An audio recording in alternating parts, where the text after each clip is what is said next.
கண்ணியத்துக்குரிய என் அன்பு சகோதர சகோதரிகளே, இன்னும் சில தினங்களில் ரமதான் நம்மை விட்டு பிரிய இருக்கின்றது. அருள்கள் நிறைந்த மாதம், நரக விடுதலையை ஒவ்வொரு இரவும் தரும் மாதம், சொர்க்கத்தின் கதவுகள் திறக்கப்பட்டு நரகத்தின் கதவுகள் அடைக்கப்பட்டிருக்கும் மாதம், பாவ மன்னிப்பை தன்னகத்தே உரித்தான மாதம், 1000 மாதங்களை விட சிறந்த ஒரு இரவை சுமந்த இந்த ரமதான் நம்மை விட்டு இன்னும் சில தினங்களில் கடக்க இருக்கின்றது. இது என்னுடைய மாதம், இதற்கு நான் விரும்பிய முறையில் கூலியை தருவேன் என்று கூறிய அல்லாஹ் அதற்குரிய கூலியை அவன் விரும்பிய முறையில் தர இன்னும் சில தினங்களே இருக்கின்றது. இந்த நேரத்தில் என்னிடத்திலும் உங்களிடத்திலும் சில கேள்விகளை கேட்க என் மனம் நாடுகிறது. இதில் உண்மை கூறுபவர்கள் யார், பொய் கூறுபவர்கள் யார் என்பதை அல்லாஹ்வே அறிந்தவன். இதோ அந்த கேள்விகள். முதல் கேள்வி, ரமதான் நம்மை விட்டு பிரியும் இந்த நேரம் நம் உள்ளம் அந்த பிரிவின் கவலையால் நிரம்பி இருக்கின்றதா? இரண்டாவது கேள்வி, இந்த ரமதான் எந்த மாற்றத்தை நம்மிடம் ஏற்படுத்த அல்லாஹ்வால் கொடுக்கப்பட்டதோ அந்த மாற்றத்தை ஏற்படுத்தி விட்டுதான் இந்த ரமதான் நம்மை விட்டு பிரிந்து செல்கிறதா? அல்லது மாற்றம் இல்லாத ஒரு வாழ்க்கை நம்மிடத்திலே தொடர்ந்திருக்கும் நிலையில் ரமதான் நம்மை விட்டு கடந்து செல்கின்றதா? மூன்றாவது கேள்வி, அல்லாஹ்வின் தூதர் ஸல்லல்லாஹு அலைஹி வஸல்லம் கூறினார்கள், யாரை ரமதான் வந்தடைந்தும் அவர்களின் பாவங்கள் அல்லாஹ்விடத்தில் மன்னிக்கப்படாமல் ரமதான் அவர்களை விட்டு கடந்து செல்கிறதோ அவர்கள் நாசமாகட்டும் என்று அல்லாஹ்வின் தூதர் சொன்னார்கள். நம் பாவங்கள் அல்லாஹ்விடத்தில் மன்னிக்கப்பட்டு விட்டதா? மன்னிக்கப்பட வேண்டுமென்றால் நாம் செய்த பாவங்களை நினைத்து மனம் வருந்தி இனிமேல் இதனை செய்யக்கூடாது என்ற உறுதியை ஏற்று அல்லாஹ்விடத்தில் மன்றாடி இருக்க வேண்டுமே. செய்து முடித்து விட்டோமா? இந்த கேள்விகள் நீங்கள் நிராசை அடைய வேண்டும் என்பதற்காக இவற்றை கேட்கவில்லை. ஒன்றை நினைவுபடுத்துவதற்காகத்தான் இந்த கேள்விகளை எனக்கும் உங்களுக்கும் முன்வைக்கின்றேன். இந்த மார்க்கத்தில் எந்த ஒரு செயலின் கூலியும் அதன் இறுதியை கொண்டுதான் தீர்ப்பளிக்கப்படுகிறது. ரசூலுல்லாஹி ஸல்லல்லாஹு அலைஹி வஸல்லம் சொன்னார்கள், ஒவ்வொரு செயலும் அதன் முடிவை கொண்டுதான் என்று. அல்லாஹ்வின் தூதர் ஸல்லல்லாஹு அலைஹி வஸல்லம் மேலும் சொன்னார்கள், உங்களில் ஒருவர் சொர்க்கவாதிகளுடைய அமல்களை செய்து கொண்டே இருப்பார். இறுதியில் சொர்க்கத்திற்கும் அவருக்கும் இடையில் ஒரு முழம்தான் இடைவெளி இருக்கும். அதற்குள் அவருடைய விதி முந்திக் கொள்ளும். அவர் நரகவாதிகளின் செயலை செய்வார், அதன் காரணமாக நரகம் புகுவார் என்று. மேலும் சொன்னார்கள், ஒரு மனிதன் நரகவாதிகளின் செயலை செய்து கொண்டே இருப்பான். இறுதியில் நரகத்திற்கும் அவருக்கும் இடையில் ஒரு முழம்தான் இடைவெளி இருக்கும். அதற்குள் அவருடைய விதி முந்திக் கொள்ளும். அதன் காரணமாக சொர்க்கவாதிகளின் அமலை செய்வார், சொர்க்கம் புகுவார் என்று அல்லாஹுடைய தூதர் ஸல்லல்லாஹு அலைஹி வஸல்லம் சொன்னார்கள். ஆதலால் கடந்த ரமதானின் நாட்கள் எப்படி நம்மை விட்டு கழிந்திருந்தாலும் அதனை அல்லாஹ்விடத்திலே ஒப்படைத்து விட்டு மீதி இருக்கும் இந்த அருள் பொருந்திய ரமதானின் நேரங்களையும் நாட்களையும் முறைப்படி கழிக்க முடிவு செய்வோம். இதன் முடிவை அழகாக்குவோம். நாம் எடுக்கும் இந்த முயற்சி ரமதானில் நாம் செய்த பாவங்களுக்கு மன்னிப்பாகவும் முழு நன்மைகளை பெற்றுத்தரும் செயலாகவும் அமையும் இன்ஷா அல்லாஹ். கண்ணியத்துக்குரிய அன்பு சகோதர சகோதரிகளே, ரமதான் முடிவதற்குள் சில அடிப்படைகளை மனதில் பதிய வைப்போம். முதல் அடிப்படை, இன்னும் ரமதான் நம்மை விட்டு கடக்கவில்லை. இன்னும் சில நாட்கள், ஏன் சில நிமிடங்கள் கூட இருக்கலாம். ஆனால் இருக்கும் நேரங்களும் நாட்களும் பொக்கிஷமானவை. இந்த மாதத்தின் ஒவ்வொரு நொடியும் மற்ற மாதங்கள் முழுவதும் தேடினாலும் பெற முடியாது. இப்பொழுது கூட இந்த மாதத்தின் நன்மைகளை அடையலாம். இந்த கடைசி இரவு கூட, ரமதானுடைய கடைசி இரவு கூட நமக்கு நரக விடுதலையை தரக்கூடிய இரவாக அமையலாம். நம்பிக்கையை இழந்து விடாதீர்கள். இறைவன் அதன் கூலியை கொடுத்து முடிப்பதற்கு முன்னால் அவனை நோக்கி திரும்பி விடுங்கள்.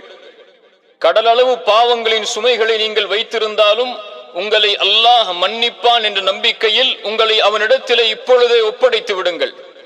அல்லாஹ்வின் மீது ஆணையாக, இந்த ரமதானை அல்லாஹ் நமக்கு கொடுத்ததே நம் மீது அருள் செய்து நம்முடைய பாவங்களை இறைவன் மன்னிக்க வேண்டும் என்பதற்காகத்தான். அல்லாஹ் இதனை நமக்கு கொடுத்ததற்கு அல்லாஹுவை நாம் புகழ்ந்து அவனிடத்திலே மன்னிப்பை பெறுவோம்.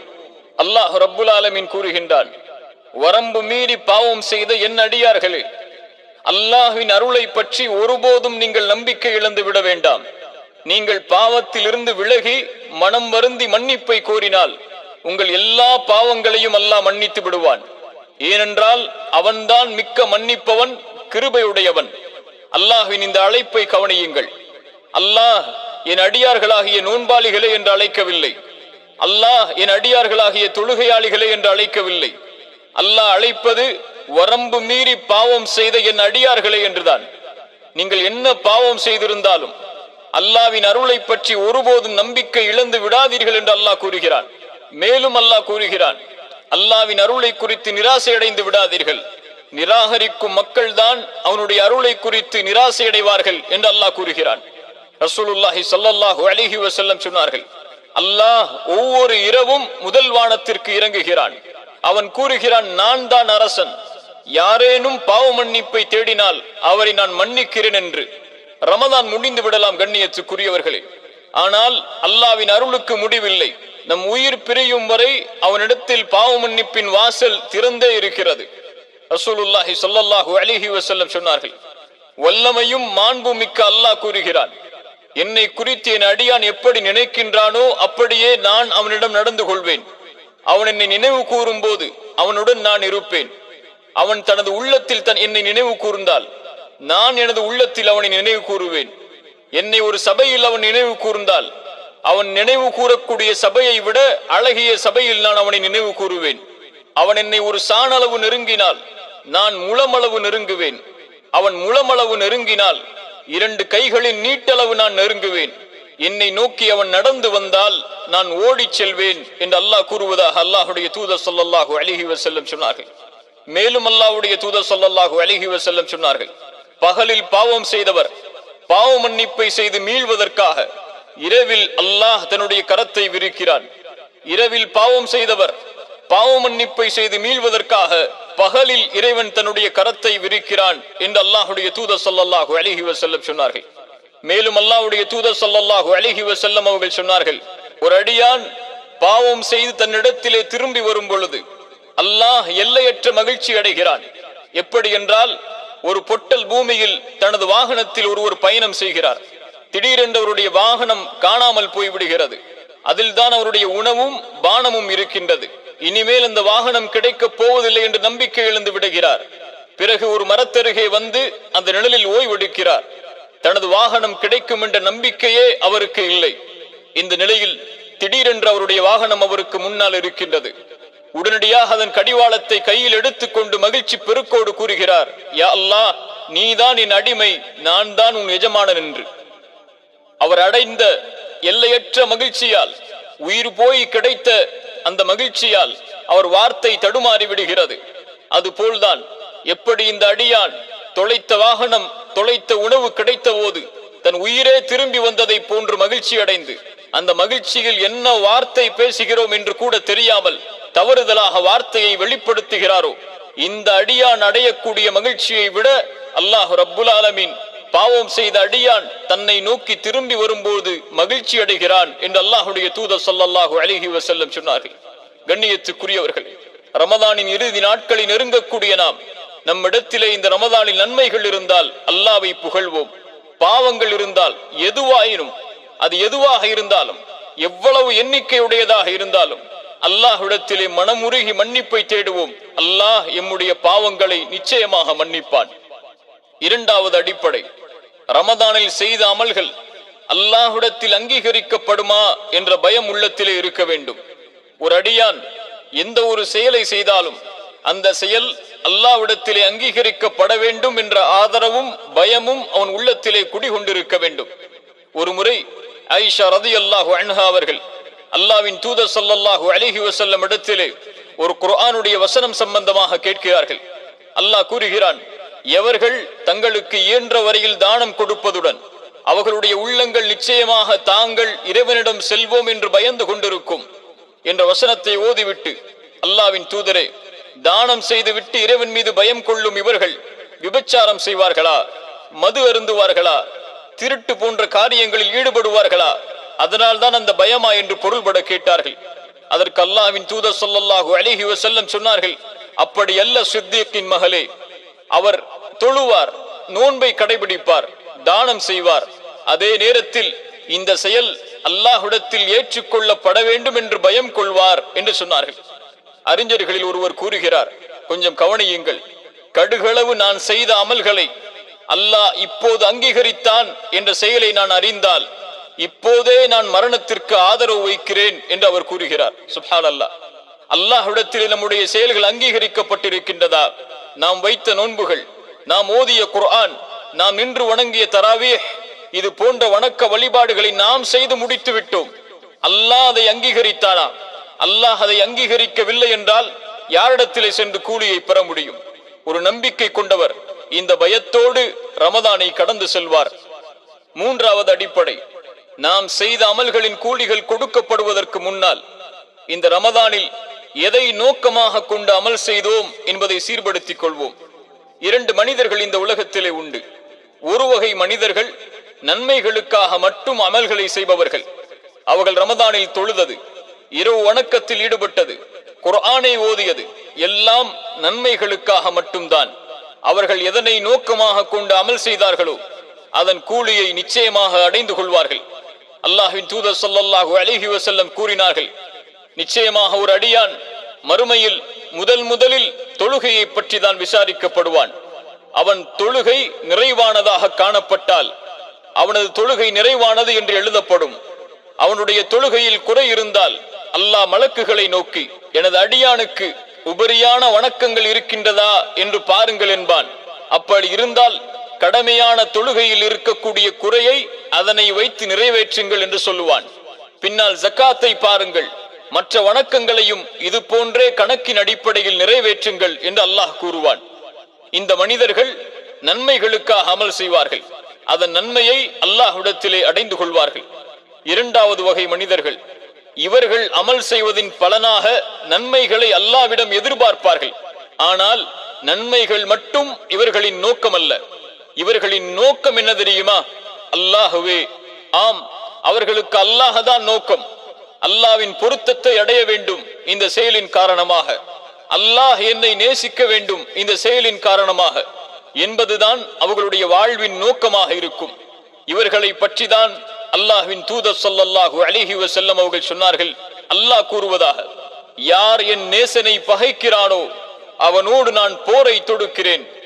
நான் என் அடியான் மீது கடமையாக்கி இருக்கும் வணக்கத்தின் மூலமாகவே என் அடியான் எனக்கு நெருக்கமாகின்றான். அதுவே எனக்கு விருப்பத்திற்குரியதாக மாறுகிறது. எனது அடியான் உபரியான வணக்கங்கள் மூலம் என்னை நெருங்கிக் கொண்டே இருக்கிறான். அதன் பயனாக, அதன் பலனாக நான் அவனை நேசிக்கிறேன். நான் அவனை நேசிக்கும் போது அவன் செவியுறுகின்ற செவியாகவும், அவன் பார்க்கின்ற பார்வையாகவும், அவன் நடக்கின்ற காலாகவும் நான் மாறிவிடுகின்றேன். அவன் என்னிடம் கேட்டால் அவனுக்கு நான் கொடுக்கின்றேன். என்னிடம் பாதுகாப்பை தேடினால் அவனுக்கு நான் பாதுகாப்பை அளிக்கின்றேன். மேலும் அல்லாஹ்வுடைய தூதர் சொன்னார்கள், கொஞ்சம் கவனியுங்கள், அல்லாஹ் ஒருவர் மீது அன்பு கொண்டால் அவருக்கு அல்லாஹ் செய்யக்கூடிய கிருபையை பாருங்கள். அல்லாஹ் கூறுகிறான், எந்த ஒரு முஃமினுடைய உயிரை கைப்பற்றும் போது அடையும் தடுமாற்றம் போன்று நான் செய்கின்ற வேறு எந்த காரியத்திலும் நான் தடுமாற்றம் அடைவதில்லை. ஏனெனில் என் அடியான் மரணத்தை வெறுக்கிறான். நான் அவனுக்கு வேதனை அளிப்பதை, அந்த மரண நேரத்தில் அவன் அடையக்கூடிய வேதனையை நான் அவனுக்கு கொடுப்பதை வெறுக்கிறேன் என்று அல்லாஹ் கூறுவதாக அல்லாஹ்வுடைய தூதர் ஸல்லல்லாஹு அலைஹி வஸல்லம் சொன்னார்கள். ஆம், இவர்களின் நோக்கம் அல்லாஹ். இவர்கள் ரமதானில் தொழுதது, ரமதானில் குர்ஆனை ஓதியது, ரமதானில் இரவு வணக்கத்தில் ஈடுபட்டது, ரமதானில் சதக்கா செய்தது, இவையெல்லாம் அல்லாஹ்வுடைய இந்த அன்பிற்காகத்தான். அல்லாஹ் என்னை நேசிக்க வேண்டும், அல்லாஹ் என்னை விரும்ப வேண்டும் என்பதுதான் அவர்களின் நோக்கமாக இருக்கும். அதனை அவர்கள் அடைந்து கொள்வார்கள். நீங்கள் எதற்காக அமல் செய்தீர்கள்? நன்மைகளுக்காக மட்டுமா? அல்லாஹ்வுடைய பொருத்தத்திற்காக, அல்லாஹ்வுடைய அன்பிற்காகவா?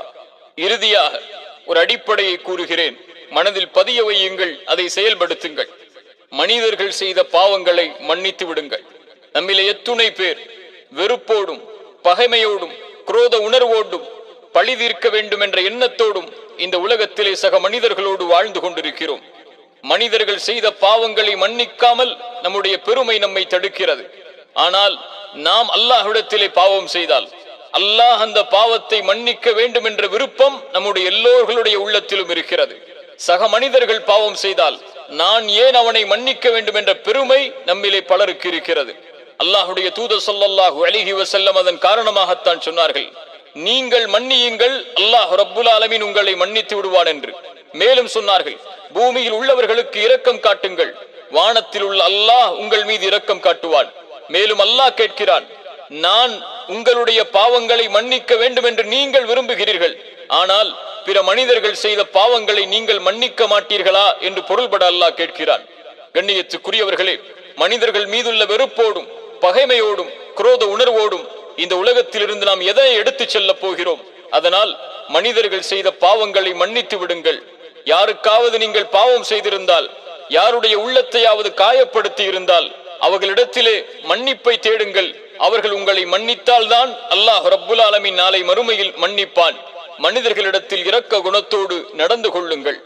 இந்த அடிப்படைகளோடு இந்த ரமதானை நாம் கழித்தால், ரமதான் நம்மை விட்டு கடந்தால், அல்லாஹ் ரப்புல் ஆலமீன் இந்த ரமதானை ஏற்றுக்கொள்ளப்பட்ட ரமதானாக அல்லாஹ் ஆக்குவான். இறுதியாக சில வார்த்தைகளை கூறி இந்த அறிவுரையை உங்களுக்கும் எனக்கும் சமர்ப்பிக்கின்றேன். பெருநாள் என்பது ரமதான் மாதத்தை கடந்து புதிய ஆடைகளை அணிந்து கொண்டாடுவது மட்டுமல்ல. ஒரு இறை நம்பிக்கை கொண்டவருக்கு பெருநாள் என்பது அல்லாஹ்வின் மன்னிப்பை பெறும் நாளே. இதை உணர்ந்து பின்வரும் அரபிய வார்த்தைகளை கொஞ்சம் ஒரு முறை அல்லாஹ்விடத்தில் கூறி பாருங்கள். என் இறைவா, பாவங்களை விட்டு விலகிய புதிய நிலையில் உன்னிடம் திரும்பி வருகின்றேன். உன்னிடம் நான் எவ்வாறு திரும்பி வர வேண்டும் என்று என் இறைவனாகிய நீ விரும்புகின்றாயோ அவ்வாறே. மேலும் என் பாவ மன்னிப்பை நீ ஏற்றுக்கொள்வாய் என்றும், அதன் காரணமாக சொர்க்கத்தையும் உன்னை சந்திக்கும் வாய்ப்பையும் எனக்கு தருவாய் என்றும் நான் ஆதரவு கொள்கின்றேன். என் இறைவா, உனக்கு நான் பாவம் செய்கிறேன், நீயோ எனக்கு தவணை அளிக்கின்றாய். நான் அந்த பாவங்களில் பிடிவாதமாக இருந்த போதிலும் நீயோ அதை மறைக்கின்றாய். என் இறைவா, நீ பாவங்களை மன்னிக்க கூடியவன், நீ அன்பு காட்டக்கூடியவன். எல்லா படைப்புகள் மீதும் மேலும் எல்லா அடியார்கள் மீதும் நீ கருணை உள்ளவனாக இருக்கின்றாய். என் இறைவா, அழுது நிலையில் உன்னை நோக்கி வருகின்றேன். மனம் வருந்திய நிலையில் என் கண்ணீர் அதிகரித்துக் கொண்டே இருக்கின்றது. நீதான் உன் வசனத்தில் உன் அருளில் நம்பிக்கை இழக்காதீர் என்று கூறியிருக்கின்றாய். மேலும் நீ என்னை மன்னிக்கும் நாளே நான் மகிழ்ச்சி அடையும் நாளாகும். என் இறைவா, என் கடந்த கால எல்லா பாவங்களையும் விட்டு விலகி விடுகின்றேன். உன் பொருத்தத்தை மேலும் உன் சொர்க்கத்தை நாடி உன்னை நோக்கி வந்து விடுகின்றேன். உன்னை நேசிக்கின்றேன் என் இறைவா, இதுதான் எனது ஆதரவே. அல்லாஹ்விடத்திலே இந்த வார்த்தைகளை கூறி மன்னிப்பை தேடுங்கள். அல்லாஹ் ரப்புல் ஆலமீன் நம்முடைய எல்லா பாவங்களையும் மன்னிப்பானாக. அல்லாஹுடைய தூதர் ஸல்லல்லாஹு அலைஹி வஸல்லம் பின்வரும் பிரார்த்தனைகளை கூறி அல்லாஹ்விடத்திலே பாவ மன்னிப்பை தேடுமாறு எமக்கு ஏவினார்கள். அல்லாஹுடைய தூதர் ஸல்லல்லாஹு அலைஹி வஸல்லம் அவர்கள் சொன்னார்கள், யா அல்லாஹ், நீயே என் எஜமானன், உன்னை தவிர வணக்கத்துக்குரியவன் யாரும் இல்லை. நீதான் என்னை படைத்தாய், நான் உன் அடிமை. உனது உடன்படிக்கையின்படியும் வாக்குறுதியின்படியும் என்னால் இயன்றவரை நடப்பேன். நான் செய்த தீமையை விட்டு உன்னிடம் பாதுகாப்பை தேடுகிறேன். நீ எனக்கு செய்த அருளோடும் நான் செய்த பாவத்தோடும் உன்னிடம் மீள்கிறேன். எனவே என்னை மன்னிப்பாயாக. உன்னை தவிர யாரும் என்னுடைய பாவங்களை மன்னிக்க முடியாது. என் இறைவா, என் தவறையும் என் அறியாமையையும் எனது காரியங்கள் அனைத்தையும், நான் வரம்பு மீறியதையும், என்னிடம் இருந்து ஏற்பட்டதாக நீ அறிந்த அனைத்தையும் மன்னித்து விடுவாயாக. இறைவா, எனது தவறுகளையும் வேண்டுமென்றே செய்ததையும் அறியாமல் செய்ததையும் விளையாட்டாக செய்ததையும் மன்னிப்பாயாக. இறைவா, நான் முந்தி செய்ததையும் பிந்தி செய்ததையும் ரகசியமாக செய்ததையும் வெளிப்படையாக செய்ததையும் மன்னிப்பாயாக. நீயே முற்படுத்துபவன், நீயே பிற்படுத்துபவன், நீயே அனைத்து பொருட்களின் மீதும் ஆற்றல் உள்ளவன். அகூலு கௌலி ஹாதா அஸ்தகுஃபிருல்லாஹ் லீ வலக்கும்.